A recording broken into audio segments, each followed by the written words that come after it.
বৃহস্পতিবার বিধানসভায় সিদ্দিকুল্লাহ চৌধুরী বলেছিলেন, হাম তো হামারে দো নয়, হামারে 4 বাচ্চা চাই। শুক্রবার তার সেই মন্তব্যের পাল্টা পয়েন্ট অফ অর্ডার আনেন বিজেপি বিধায়ক শঙ্কর ঘোষ। স্পিকার বিমান বন্দ্যোপাধ্যায় বলেন, বিষয়টি খতিয়ে দেখা হবে, কিন্তু এরপরেও নিজের বক্তব্যে অনর্থকে সিদ্দিকুল্লাহ জানান, হামারে 4 বাচ্চা না হলে চীনের সঙ্গে লড়াই করা যাবে না। আমার বক্তব্য হলো, সংখ্যাটা বাড়ে অনেক সময় স্বামী স্ত্রী এবং প্রজননের বিষয় নিয়ে।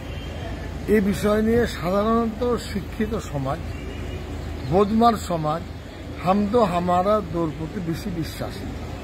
মধ্যবিত্ত নিম্নবিত্ত সমাজ, কি হিন্দু কি মুসলমান, তাদের বাচ্চা কাচ্চাদের সংখ্যা বেশি। আমি সেইটাই তুলে ধরতে চেয়েছি। এটা যারা অপব্যাখ্যা করছেন তারা ভুল করছেন। এটা মুসলিম হিন্দু নয়। গ্রাম বাংলায় যাবেন, লেখাপড়া জানা উচ্চবিত্ত, তারা একটাকে দুটো সন্তান নেয়। আর সাধারণ বা নিম্নবিত্ত পরিবার তারা 3টে 4টে 5টাও হয়, হিন্দু হোক মুসলমান। হামদো হামারা 4-এর এটা হলো আপনার তার বিশ্লেষণ।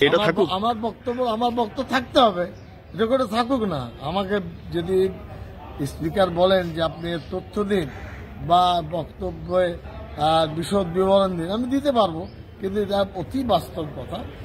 যারা লেখাপড়া জানেন, চাকরিজীবী, তারা দুটো সন্তানে সন্তুষ্ট প্রকাশ করেন, একটা হলেও করে। আর গ্রাম বাংলায় সাধারণত মধ্যবিত্ত নিম্নবিত্ত সমাজ, হিন্দু মুসলমান বলে নয়, তারা চান আমাদের সন্তান সন্ততি থাকুক, এতে আমরা গর্বিত।